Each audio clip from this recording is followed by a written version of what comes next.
Black Panther 3 is officially happening. After 2022's Wakanda Forever, which got mixed reviews but still kept the franchise alive, Ryan Coogler is back in the director's chair, and it sounds like he's planning to take Wakanda to an even bigger level this time. What's really catching people's attention is that Coogler might bring in some of his cast from his recent Sinners movie. During a chat with Comic Book, he got asked if any of those actors could show up in the next Black Panther movie. His response? A playful can't confirm or deny. And let's be real, that kind of answer almost always means something's cooking.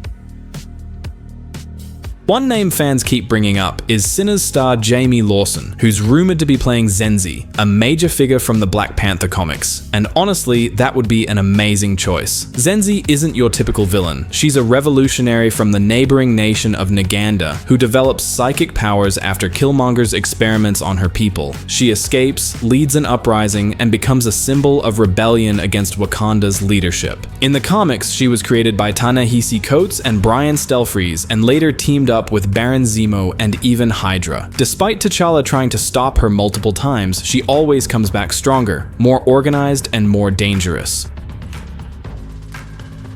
If Marvel goes down that path, it could make for a perfect next chapter. The Black Panther movies have always been about more than just action. They mix political tension with emotional stakes. The first film had Killmonger challenging T'Challa for the throne. Wakanda Forever dealt with the fallout from T'Challa's death and the global hunt for vibranium. So bringing in Zenzi as a revolutionary leader rising from within would fit that same energy. Someone who sees herself not as a villain, but as a savior of her people. And if Hydra and Zemo are involved too, that could push the story into full-blown political thriller territory, setting up a powerful storyline for Marvel's next phase.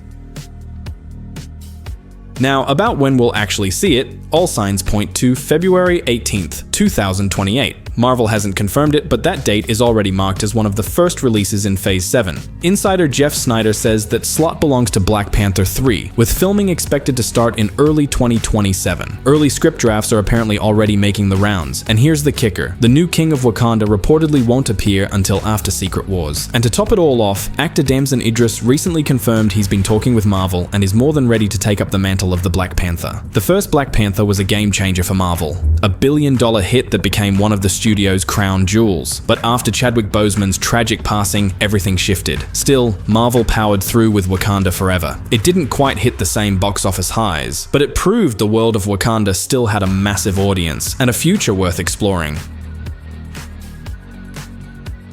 And now, before Marvel has even officially announced a third movie, Denzel Washington might have just confirmed it for them. A few weeks ago, he casually mentioned that he's been talking with Ryan Coogler, who's apparently writing a role specifically for him. That tiny detail blew up online. Fans went wild, especially since Marvel's been completely silent about what's next for the franchise. Denzel even hinted this could be one of his final big roles before stepping away from acting, saying he only works with the best now. And a Marvel project definitely fits that description.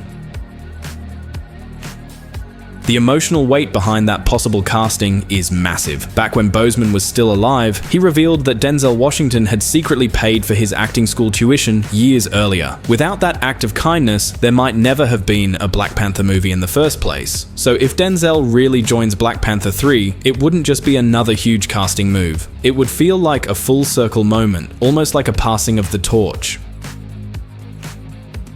Story-wise, it makes perfect sense for Black Panther 3 to pick up right where Wakanda Forever left off. That ending introduced T'Challa's son, and everything points to Damson Idris playing the adult version of that character, a young prince stepping into his father's legacy. As for Denzel, rumor has it he could be the main villain this time around. That alone sets the stage for one of Phase 7's biggest MCU movies with endless possibilities. Doctor Doom, time travel, divine battles, maybe even cosmic-level storylines. The scale could be massive, and if Coogler's behind it, it's hard not to imagine it blowing past everyone's expectations.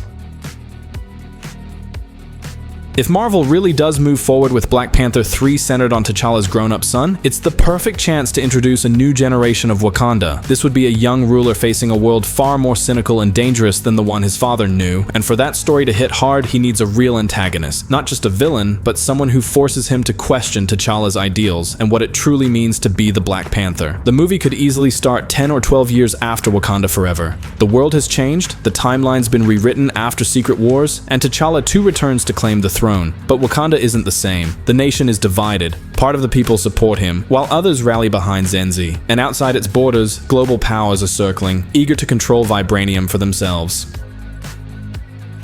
When it comes to villains, besides Zenzi, two names stand out as the most underrated but absolutely perfect fits for Black Panther 3, Achebe and the Shadow King. In the comics, Dr. Philip Achebe is a mad genius, a manipulative fanatic and a master of chaos. He first appeared during T'Challa's reign as an anarchist trying to destroy Wakanda from the inside, not through war but through ideology, deception, and political games. Achebe's backstory is brutal. A farmer from a neighboring country who survived genocide and supposedly sold his soul to the devil for revenge. His weapon isn't power, it's pure psychological warfare. He thrives on fear, betrayal, and tribal division. Bringing Achebe into Black Panther 3 would make him the perfect foil for a young, uncertain king, a villain who tests his leadership, his morals, and his faith in Wakanda's unity. It'd be a smart, tense political thriller wrapped in superhero spectacle.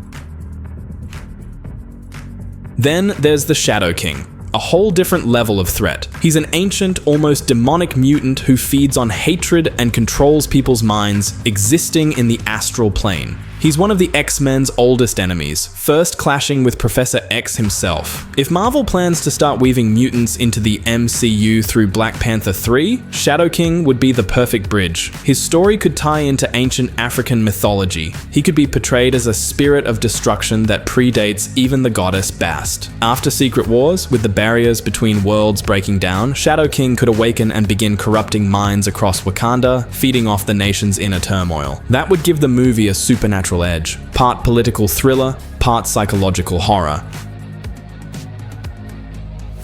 Meanwhile, Wakanda itself is now one of the MCU's strongest pillars, not just for its futuristic tech, but for what it stands for. But the outside world would definitely see weakness in this new generation. Global powers could step in under the pretense of restoring stability, while secretly backing coups and exploiting Wakanda's resources. If M'Baku, as the current king, manages to hold his throne, his main goal would be to unite the tribes and strengthen their defenses. After everything the country's been through, Thanos, Namor, and endless foreign interference, a full-scale military modernization would be the only logical move. One of the coolest ideas from the comics that Marvel could finally use is the Prowlers, massive vibranium-powered panther mechs built to guard Wakanda's borders and crush anyone foolish enough to invade. Basically, Wakanda's version of Tony Stark's Iron Legion, but like Tony's plan, that kind of tech could backfire in a big way. With Marvel already teasing Vision Quest, which might bring Ultron back into play, imagine him hacking the Prowlers. Suddenly, Wakanda's greatest defense becomes its deadliest threat, an army of rogue AI panthers tearing through the city in a full-scale uprising. The idea of Wakanda having to destroy its own creations to save itself, that would be cinematic gold.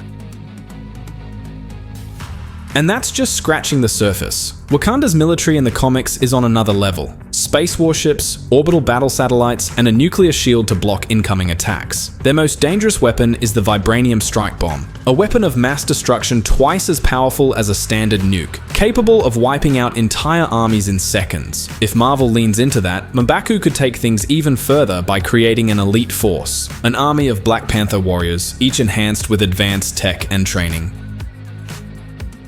On the Alliance side, Namor and the Kingdom of Talokan would almost definitely return. Namor knows that if Wakanda falls, his people are next in line to face the world's armies. Teaming up with M'Baku wouldn't just be about politics, it'd be about survival. And the perfect addition to all this? Storm from the X-Men. In the comics, she and T'Challa weren't just allies, they were married, and in some timelines, even had a son powerful enough to control the weather itself. With Marvel prepping to launch a new X-Men lineup after Secret Wars, this would be the perfect way to introduce her. A multiverse reset could also bring in a new T'Challa, a fresh start for the character without erasing his legacy. If Marvel plays it right, Black Panther 3 could do more than just close out a trilogy. It could connect the next generation of Black Panther, the rise of the X-Men, and the massive cosmic storylines of Phase 7, all in one epic film.